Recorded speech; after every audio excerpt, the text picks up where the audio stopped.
छोटे ग्रह ग्रहों की तरह ही मिलते जुलते हैं, लेकिन सारे क्राइटेरिया को फॉलो नहीं करते, इसलिए इनको हम छोटे ग्रह की संज्ञा देते हैं। यहाँ पर हम कुछ छोटे ग्रहों के बारे में हम डिस्क्राइब करेंगे। सबसे इम्पोर्टेंट है सीरस। जो सबसे बड़ा छोटा ग्रह है वो सीरस है, और ये कहाँ लोकेटेड है? मार्स और जुपिटर के बीच में लोकेटेड है।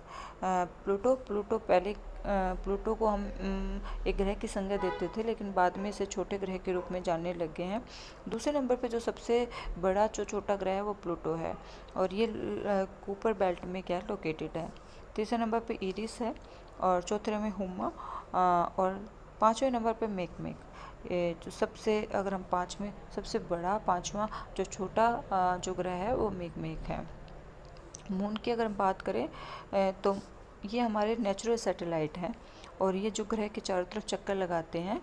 अगर हम सोलर सिस्टम की बात करें तो 200 से ज़्यादा यहाँ मून हमें देखने को मिलते हैं। यहाँ पर कुछ लार्जेस्ट मून को हमने यहाँ इंक्लूड किया है। जो सबसे लार्जेस्ट मून है वो है गैनीमेड, जो हमारे सोलर सिस्टम का सबसे बड़ा सैटेलाइट है, और ये जुपिटर जो ग्रह है उसके चारों तरफ चक्कर लगाता है। फिर दूसरे नंबर पे है वो टाइटन है, और वो सैटर्न जो ग्रह के चारों तरफ चक्कर लगाते हैं। क्लिस्टो है, वो तीसरे नंबर पे सबसे बड़ा ग्रह है, और ये जुपिटर के चारों तरफ चक्कर लगाता है। ईओ चौथे नंबर पे सबसे बड़ा जो हमारा मून, ये सैटेलाइट कह सकते हैं, वो हमारा ईओ है, और ये जुपिटर के चारों तरफ चक्कर लगाता है। यूरोपा फिफ्थ नंबर पे जो मून है, और ये भी जुपिटर के चारों तरफ चक्कर लगाते हैं। फिर आता है एस्ट्रॉयड। ये साइज़ में बहुत छोटे होते हैं, और इस सूर्य के चारों तरफ चक्कर लगाते हैं। मोस्टली मार्स और जुपिटर के बीच में ही पाए जाते हैं।